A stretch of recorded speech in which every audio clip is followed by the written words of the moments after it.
All right, so if you care about growing your YouTube channel, then hopefully this video will help. We're going to be talking about a step-by-step process that you can use to grow your channel from scratch. And I'm going to share the principles and the strategies that I would do and also what I would not do if I actually cared about growing a YouTube channel. If you're new here, hello, my name is Ali and I've been making YouTube videos on this channel since like 2017. And in that time, I've documented my journey from broke medical student to working full-time as a doctor to then becoming an entrepreneur and then a best-selling author. And since 2020, I've also been running an online community called the Part-Time YouTuber Academy, where since then we have helped thousands of students start, grow, and monetize their YouTube channels with some pretty incredible success stories that you might recognize. So if you would like to check out the Academy and get all the systems and processes that I've used to grow my own YouTube channel and join a thriving community of creators from all around the world and get one-on-one support and feedback from my team, then there'll be more details in the video description.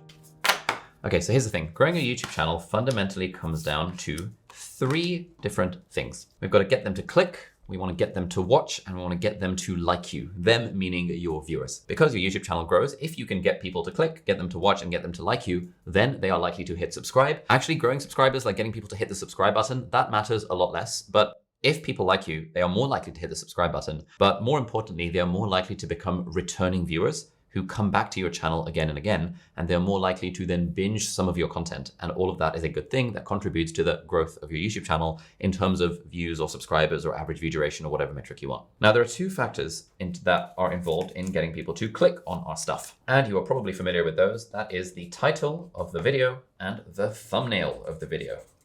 Now, this is not to say that in order to grow your YouTube channel, you have to start doing really clickbaity titles and really clickbaity thumbnails. But it does mean that we have to keep in mind that it's not actually just about the video. YouTube is not just a video platform, it is a click and watch platform. You have to be relatively good at crafting titles and crafting thumbnails that are not clickbaity, but that are intriguing enough for people to click. Now, when it comes to getting them to watch, we need to craft a hook, which is the first like 30 to 60 seconds of the video. And the video needs to provide a good amount of value.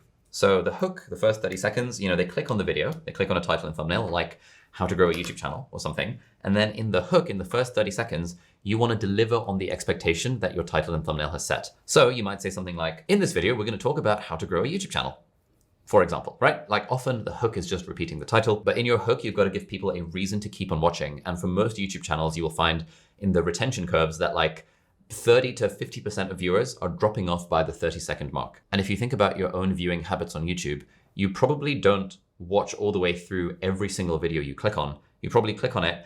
You might like watch it for a little bit, see if it vibes with you. And if not, you'll click off of it. You've got like the suggested videos tab on the side that you can constantly like be attracted to more things on. And it's quite rare for you, I suspect, that you actually watch a YouTube video all the way through. But you are more likely to watch a video all the way through if you feel like the video is giving you value. So this could be educational value. You could be learning something. It could be entertainment value. You could just be entertained. It could be inspiration value. You could be feeling inspired. But like either way, this is value that's causing you to invest your time, which is your single most valuable non-renewable resource. You're investing your time in watching the stuff. Therefore, when we're thinking about trying to grow our own YouTube channels, we want to be mindful that we are asking our audience to pay. They are not paying with their money, but they're paying with their time and attention. And arguably, their time and attention is even more valuable than their money.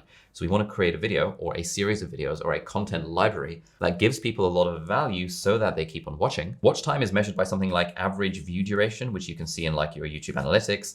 Clicks is measured by things like impressions and like click-through rate percentage, which you can see in your YouTube analytics if you really want to. And basically, the more average view duration we get for our content, the more YouTube realizes that like, oh, this video is keeping people watching, and this video is keeping people on the platform on YouTube itself. And this is very good because essentially, the longer people are watching your stuff, firstly, the more they are liking you because you're providing them with value, the more they get to know you as a person, which is fantastic for all of the relevant downstream effects of that. But also the more the algorithm then realizes that, oh, this video is keeping people on the platform, this video is doing really well, therefore we want to push this video out to similar people who might also enjoy the video. So we've got to be pretty reasonable at crafting hooks, and this is the hardest part. We've got to make sure we are able to provide value. And then finally, we want to get people to like us. Now, the nice thing about this is that when you give value, automatically you're more likely to get people to like you. So value actually is a thing that lets you double dip in terms of average view duration, and also people are more likely to like you if you are giving them value. But that's not the only factor that makes people like you. Another key factor to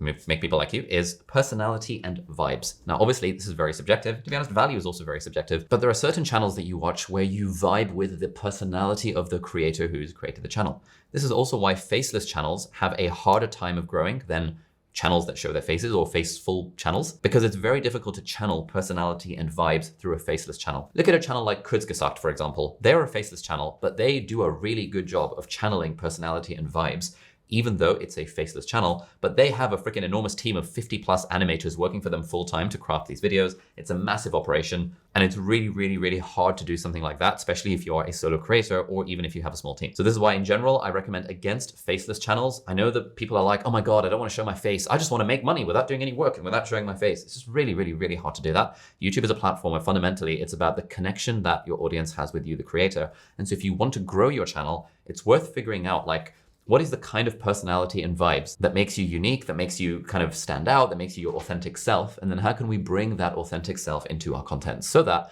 not everyone is going to like us, but so that the people who are most like us and that vibe with our unique personality are going to be more likely to like us. All right, so if you do any kind of social media, any kind of content creation or any kind of social media marketing, then you're going to want to hear about ManyChat, who are very kindly sponsoring this video. We've been using ManyChat for the last 2 years, and it's basically a platform that helps creators like you and me simplify the chaos of social media. Now, you've probably seen what this is like on Instagram, for example. Whenever someone says, comment the word freedom or DM me the word mentor, and I will send you a link to my thing, or all that kind of stuff. That's not happening manually. It's happening through an automation behind the scenes that is run by ManyChat. And ManyChat is actually Meta approved, so there's no risk of your accounts and stuff getting banned by using automations like this. So ManyChat lets you do those basic things like, if you comment the word X, then I'll send you the thing, which is amazing for lead generation, but it's also way more powerful than that. So for example, in our case, we can literally get people onto our email list directly from Instagram DMs without having to leave the Instagram app, which is great for the algorithm. Thanks to a ManyChat automation, we also have a customized productivity quiz that we created entirely through ManyChat automations that like thousands of people have gone through, again, just purely in my Instagram DMs. And so you can do stuff like that adds a lot of value to your audience and then also allows you to capture the email addresses or, for example, upsell them to a course or whatever the thing is that you want to do. So if you would like to grow your audience with a bit more intention, or you're interested in lead generation for any paid products or email lists or anything that you want to promote, you definitely have to check out ManyChat. There will be a link in the video description to check it out for free. So thank you so much, ManyChat, for sponsoring the video, and let's get back to it. So this is a little bit of a sort of high-level overview of what's actually going on and what it takes to grow a YouTube channel. And if you imagine like this whole thing, if we think of like get them to click, get them to watch, get them to like you, if we imagine all of this like packaged up into like a single package, this is what we would get as a single video. And say this is the video that you make. It's a video that's gotten people to click, it's a video that's gotten people to watch, and it's a video that has gotten some percentage of the people that have clicked and watched on the video to start liking you as a person. This is one video. Unfortunately, if it were just that easy, everyone would be successful on YouTube. It is not that easy because we need to make lots and lots and lots of these videos. So one of the biggest factors that contributes to the growth of a YouTube channel is consistency. But not consistency in the sense that there's any magical like once a week, twice a week, once a month. There's no like magical level of consistency that causes the algorithm to start promoting your channel. It's just that the more videos you make, the more likely it is that people are going to discover your content. Like let's say there was a channel that only had 4 videos on it, right? Because like you got started, you maybe made a video, you maybe thought about it for 6 months, and then you made a video and then you put it out there and you realized it's hard. And then maybe 8 months later, you decide I'm going to try YouTube again, and you make video number 2. And then maybe a year later, you make video number 3. And then maybe 2 years later, you make video number 4. It's not that there's anything inherently bad about the fact that you've not been consistent on YouTube, but you only have 4 videos on your channel. And each video, we can kind of think of each video as a little bit of a lottery ticket. That's one analogy that I like to think of, which is that, every time we make a video, we are playing the lottery. We're like stacking the deck in our favor a little bit by doing sensible things like, decent title, decent thumbnail, decent hook, decent value, etc., etc. But really every video is a lottery ticket, and you never know which of the videos is going to suddenly take off, because this thing around in particular value and also personality and vibes is kind of subjective, right? Like I can make a video and I can think I've added a lot of value in that content, but I'm not the judge of that. The audience is the judge of that. Similarly, I could make a video where I'm like, oh, it's super basic, obvious stuff that like, but maybe something about that video, either the way I've delivered it or what I've specifically delivered, really resonates with people. And so that video might just take off. And this is very difficult to predict. I know a lot of very big, very famous YouTubers. I know a lot of their teams, and they spend tons and tons of money growing their YouTube channels. And even then, it is still very, very difficult to predict what will do well. There are certainly things you can do to increase your chances. For example, if you pick a video concept or a title that has done well on someone else's channel, you can kind of do your own version of that. We call this viral replication. You are replicating an existing viral video. And so you're more likely to win the lottery, as it were, with that particular lottery ticket. But the fact remains that if you only have 4 videos on your channel, you've only played 4 lottery tickets. Or another metaphor I like is that you've only planted 4 seeds. If, however, you have made 400 videos on your YouTube channel over the period of like 2 or 3 or 4 or 5 years, and you just keep on going, now you have hundreds of seeds that you've planted. You've got hundreds of lottery tickets that you've played, and chances are at least one of those is going to hit. And what happens when one video starts to sort of get traction is that more and more people will discover your channel. And if they like that one video, they're going to be more likely to be like, oh, that's a really cool video. I've never come across that creator before. Let me click on their channel and see what else they've got. And then they'll start seeing maybe you've got all this other content, this other like back catalog of like dozens of videos or hundreds of videos that you've made. And now your channel becomes a bingeable asset. A lot of people have binge habits when it comes to YouTube videos. Like if you see a video and you really vibe with it, you might click the end screen and click on the next one. You might check out the creator's channel and watch some more. The fact that YouTube knows that you've now given a particular creator a lot of watch time, that means YouTube is going to be more likely to suggest that creator's content on your homepage and in your suggested videos. And so what you get is this sort of virtuous cycle where if you as the viewer watch a lot of a particular creator, you will start to see more of their stuff because that's how the algorithm works. And therefore, if you as the creator are thinking about how to grow on YouTube, we want to think about how can we create a bingeable content library so that 1 year from now, 2 years from now, 3 years from now, when someone discovers that one video or that one or that one or that one, that person is more likely to then vibe with the rest of our channel and is going to be more likely to binge our stuff. And this is how YouTubers with a back catalog can, for example, keep on getting millions of views for years after the video has been published, because they've got this long tail of views that people are discovering the channel, subscribing, watching stuff, and you get this virtuous loop. So that is why quantity matters on YouTube. It's less about a magical level of consistency. It's more about the fact that firstly, being consistent helps you build the habits and build the systems for creating more videos. Secondly, being consistent and making lots of videos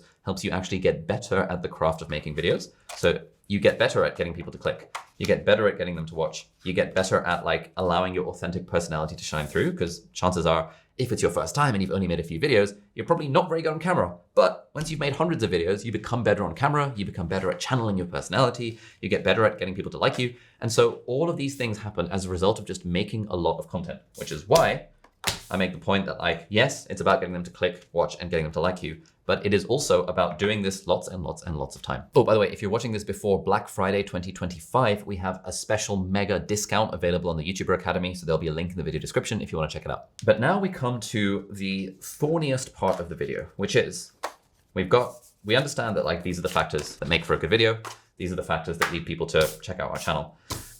You want to make lots of these videos, but there is also a science and an art to choosing the right videos to make. Now, if you imagine a YouTube channel where the first video is a video about cooking, and the next video is a video about knitting, and the third video is a video about like a mechanical keyboard, and the fourth video is a video about like the importance of hydration, and the fifth video is a video about like what they learned growing a YouTube channel, and the sixth video is a review of Ali Abdaal's New York Times bestseller, Feel Good Productivity. Like that is a channel that's trying to do a lot of stuff, right? There's a lot of things going on this channel. Now, the way the algorithm works is that it shows your video to a few people and it sees how is that video performing with the small amount of people that it shows it to. It's looking at click-through rate. It's looking at like how many people click on it. It's looking at average view duration, how many people are watching. They now have these like little surveys that you might have seen where it asks you how satisfied were you with the video. So they're sort of measuring viewer satisfaction.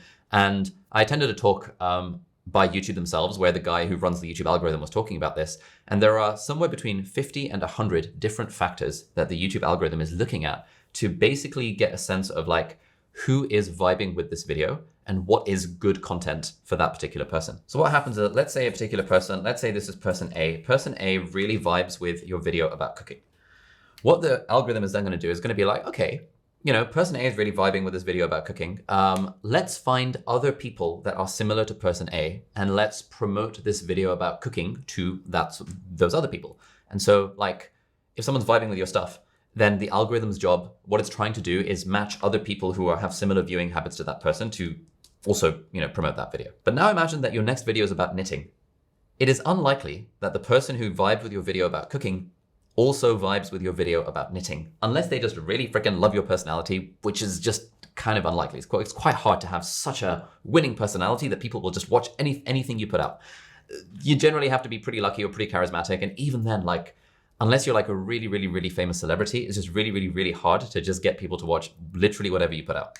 Vanishingly unlikely. So if that second video that you do is about knitting, okay, a bit of reorganization. So yeah, person A watches your video about cooking, and then the next video you make is about knitting. It is unlikely that person A is also going to watch your video about knitting. So then that confuses the algorithm because it's like, okay, well, we showed this video to this person, but he didn't really vibe with it. He didn't click on it, didn't watch it, didn't like, okay, cool. So now it's sort of like, okay, well, do we find other people who enjoy knitting? Let's say this is person B who enjoys knitting. And we're like, all right, let's show the video to person number B. And person B vibes with your video about knitting. So it shows it to a couple more people who are interested in knitting. But the problem we have is that when you do some content about cooking, some content about knitting, some content about books, some content about tech, some content about like, I don't know, your dog, it's very, very difficult for your channel as a asset to become bingeable and to become like a thing that grows. Yes, you might get individual views on your cooking video or on your knitting video, but you won't really be growing your channel because the audiences are quite different. And this is where the idea of niching comes. And my hot take is going to be, it's not that much of a hot take, but it's like, if you want to grow your YouTube channel, you need to find a niche. Now, a niche I define as a target and a value. A target audience and a value proposition. So for example, with my channel back in 2017, my original niche was I help medical applicants in the UK get into medical school in the UK. And in particular, it wasn't even that. It was like I help medical applicants in the UK get into Oxford, Cambridge, Imperial, or UCL medical schools. There's like 4 of them. It's like so specific and so niche, but I was providing a lot of value to a very specific target audience. And therefore, the YouTube algorithm did a good job of surfacing my videos to other people who were in that target market. There were only a few tens of thousands of people in that target market, but I would venture that like back in the day, almost all of them would have seen my YouTube videos because they were so targeted and they were so valuable to just a specific set of audience. I'm never going to get famous doing that, but it's a very good place to start. Sort of like Amazon. Amazon started out selling books. Now, 2 decades later, Amazon is the everything store and they sell absolutely everything. But it's very difficult to get started out in any kind of business or with any kind of YouTube channel by trying to do everything. I know you have interest in everything. You're interested in productivity, you're interested in personal development, you're interested in finance, maybe you want to start a business, you've got some skills in your career, you've got a few hobbies, maybe you play some music, maybe you have kids. Like, of course you want to be able to talk about all of those things and showcase your personality and like bring it all into your content because you want to talk about the stuff that you are interested in. Unfortunately, when we are trying to serve our own interests rather than what other people want, it's very difficult to grow. Some people do it, but it's just unlikely. Similarly, if you're trying to start a business based on what you want to do, rather than what the market wants or what your customers want, it's very difficult to grow a business that way. And so this is where we kind of get into a bit of a crossroads where a video like this, it's sort of like, do you want to do YouTube as a hobby? Or do you want to do YouTube as a business? And you're not allowed to say both, right? Because these are like, it's kind of like a spectrum from hobby to business. And it's sort of like a seesaw that like, you know, hobbies are things that you do for yourself, right? They're things that you do because you want to have fun. Whereas a business is a thing that adds value to other people. And ideally you make money and you get growth. Now we have a problem if, for example, your current approach to YouTube is treating it like a hobby, i.e. I'm just going to make videos about whatever I want, whenever I want, about stuff that interests me. That's totally fine. But if you then have an expectation of growth, your goal is like a business goal, i.e. growth and maybe money and maybe financial freedom and maybe all that kind of stuff. But your approach is a hobbyist approach. And this, where we have a gap between the goal and the path and the plan that we're following, this gap is where misery is contained because now like you want something and you are not working towards the thing that you want, right? Now, if you're doing it as a hobby and your metric for your hobby is having fun, now this is amazing because hobby and fun is aligned. You know, I play the guitar as a hobby. I'm not particularly good at the guitar. I'm slowly improving my skills over time. I don't practice very consistently. I don't have a teacher. I've taken a couple of online courses, whatevs. I'm not trying to make money from the guitar. If I started a YouTube channel, and I did try back in the day, starting a music YouTube channel, and I suck at music, and I have the goal of growth, it's not going to work. Whereas if it's a hobby and I have the goal of fun, then yeah, things are going to work. You know, this is fine. We are in alignment. I'm all about being in alignment. So if you care about treating YouTube like a business, then I think you have to have a niche. You have to have a particular target and a particular value proposition, because this is where the laws of supply and demand come in. Okay, so imagine a world where there is only one YouTuber that talks about how to lose weight. There are 1 billion people in the world that want to lose weight, but there's only one person talking about it. If that person made a video titled how to lose weight, loads of people would click on it. If that person was providing value on how to lose weight, loads of people would watch it. And if that person was providing value, a good chunk of them would start liking the person because like this is literally the only person in the world who's giving them really good advice on how to lose weight. How many YouTubers are there, do you think, that give advice on how to lose weight or on fitness or on health or that kind of stuff? There's way more than one. There is a massive number of YouTubers that are doing fitness or health related stuff. Therefore, we get into this thing of supply and demand. There is a lot of supply of fitness related content. There is still a lot of demand for it, but there's a ton of supply. And so if you're a beginner and you're trying to make generic fitness videos about how to lose weight or about how to get abs or something, it will be harder for you to stand out. You'll have to work harder to get them to click. You will have to work harder to get them to watch. And you'll have to be particularly authentic or personality-wise unique or whatever to get them to like you. I'm sure you can get people to like you. Like that's not really the hard part. The hard part in a very saturated niche is getting them to click and getting them to watch. And so in that context, we'd want to be even more niche. We don't just want to be a generic lose weight channel, but let's say you're a channel that helps entrepreneurs get more fit.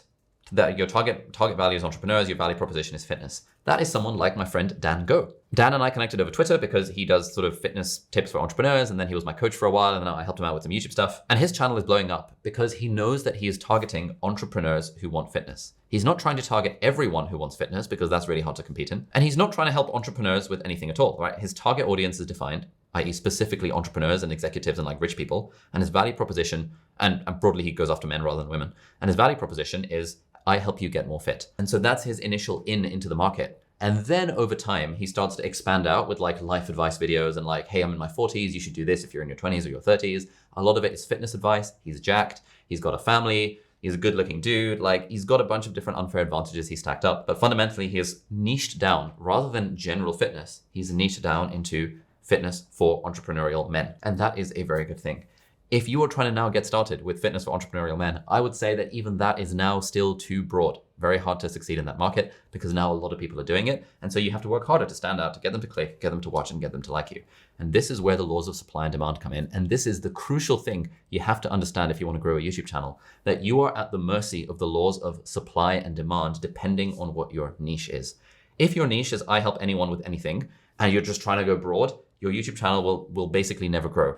There is a sad story that I saw the other day. It was actually one of our students in our part-time YouTuber Academy. I'm not going to name names, but she came to one of our events and she asked me a question at the end because I do a talk and then I do like a Q&A. And she asked if I had any tips for growing her YouTube channel. And I looked at her channel and I was like, okay, what's your channel about? And she was like, I make lifestyle content. It was like vlogs about her life. She lives in London, so it was like literally vlogs about her life in London, like lifestyle content. I was like, okay, who's your target audience? And she was like, well, it's kind of just anyone, And I was like, okay, and what value do you think your channel adds to people? And she was like, it's lifestyle. So I show you what living in London is like. I was like, okay, fair enough. And then I brought up her channel and she had like 300 videos that she'd made over 2 years or 3 years, something like that. And she had 700 subscribers. And the videos were getting like 100 views each. Now, in that context, what I said to her, I was like, look, I asked her, what's your goal? I was hoping she'd say, I'm doing it for fun. And I was like, okay, please say that you're doing it for fun. But what she said was, I really want to make $1 million from YouTube. And I was like, okay. So you've made 300 videos. You've got 700 subscribers. You're not even monetized yet because you haven't got the appropriate watch hours. And you've been doing it for 3 years and your content is lifestyle, generic vlogs for people who care about life in London. Oh, and your goal is to become a millionaire. Oh my God. And so I was thinking, do I tell her? Do I tell her that this is just not working? Or do I try and be like, yeah, you just stay consistent. You got this, girl. Like, fucking go for it. You never know. One of these, maybe your 400th video might take off and suddenly you'll become a millionaire. And I was like, hey, these people buy my stuff. They come to my events to get like the raw, unfiltered advice. And, it is colored by my own experience. So like, it's not gospel truth. But as someone who has seen lots and lots of successful YouTubers and lots of unsuccessful YouTubers, this girl falls into the category of, this is just not working. Like when you've made 300 videos and you only have 700 subscribers, that is a sign that the market is telling you that they do not want what you are offering. And I think the reason for that was she did not have a niche. Or Actually, no, she did. The niche was like lifestyle girl content living in London. But it's so saturated and it's so hard to stand out in that space. So hard, because the laws of supply and demand are not in your favor.